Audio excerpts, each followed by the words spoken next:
Hello everybody, I am a millennial and I need help with budgeting. I can't thank you guys enough for watching this video. Without further ado. It is currently like 9 in the morning and I didn't get much sleep. Sorry in advance, I guess. I just want to apologize in advance for this. Today I decided that I would talk about being in an MLM. And if you don't know what an MLM is, it's basically a pyramid scheme in disguise. But you might hear MLMs disguised as direct selling, network marketing, things like that. It is not a pyramid scheme in itself, and it is legal because there are products associated with it. However, oftentimes these products are not the best and are overpriced.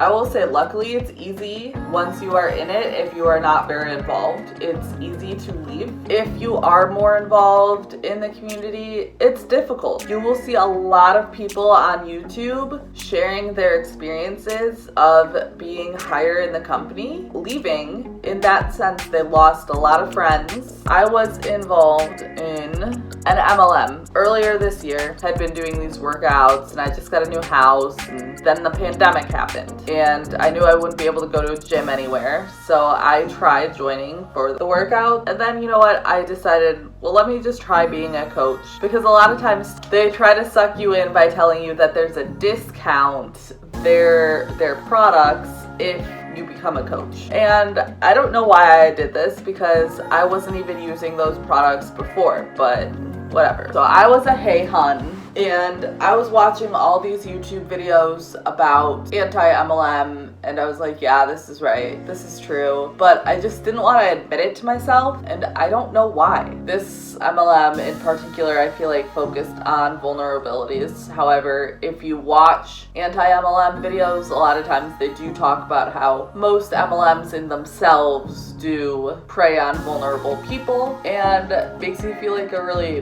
shitty person. When you are in the MLM, you have trainings, really just like a Zoom call, and they just talk about inspiration. It's not really training. I never really found any of it helpful, but they do tell you that if people don't support the MLM, then you should kind of cut them out of your life. Not the best idea. So the FTC does not allow people in MLMs to share their income claims. So that's why a lot of times you'll see people who are trying to recruit others to MLMs about their lifestyle and their really fancy lifestyle. They are not allowed to say that they make a certain amount because you may not make that amount. I don't know what prompted me to quit, really.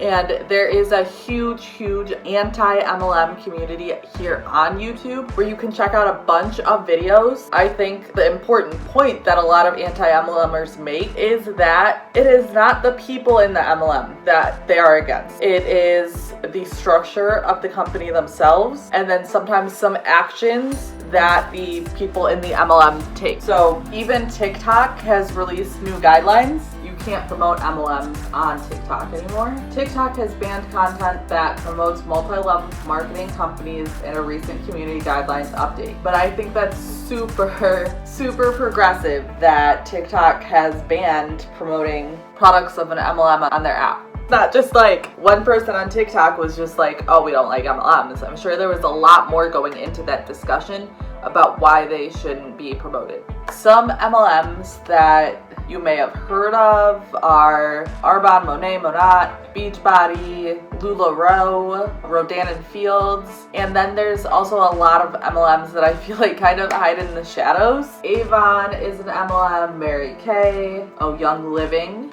Yes, if you start the MLM or you get in it at the beginning, you are at the top, but there are people who have been at the top that say that they also think that it was just not worth it, and they agree that the structure is not the best. You won't really necessarily make money. You might make a little bit of money, but also a lot of times in MLMs, they try to get you to recruit your friends and your family. There is one girl on Instagram who I saw, she signed someone up, and she signed her mom up, and she took her social security number. Guys, that is illegal.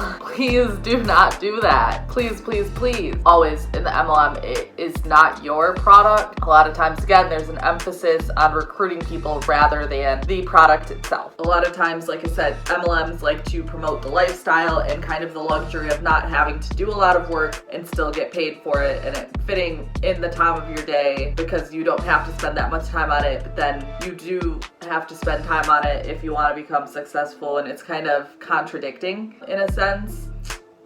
I'm kind of embarrassed to say that I was in one, but I think it was kind of an experience that I needed to have to see exactly why it is scummy, and now I'm kind of pulling myself away from those MLMs, and I am more aware as a consumer, which is good, always good. I guess my main point here is just to make sure that you are doing research on what you are consuming or what you are planning to do for an income, because a lot of times people lose money in an MLM, and you will see that people joke and they call it, instead of the MLM standing for multi-level marketing, you will see it stand for moms losing money. There's a reason for that. What was the reason? What was the reason? What was the reason? If you would like me to go into a deep dive on some of these MLMs, let me know in the comments specifically which MLM you would like me to look into. I think it's always great to spread more awareness. Please don't join an MLM. It is probably not the right opportunity for you. All right, well, that's all for the video today, so bye.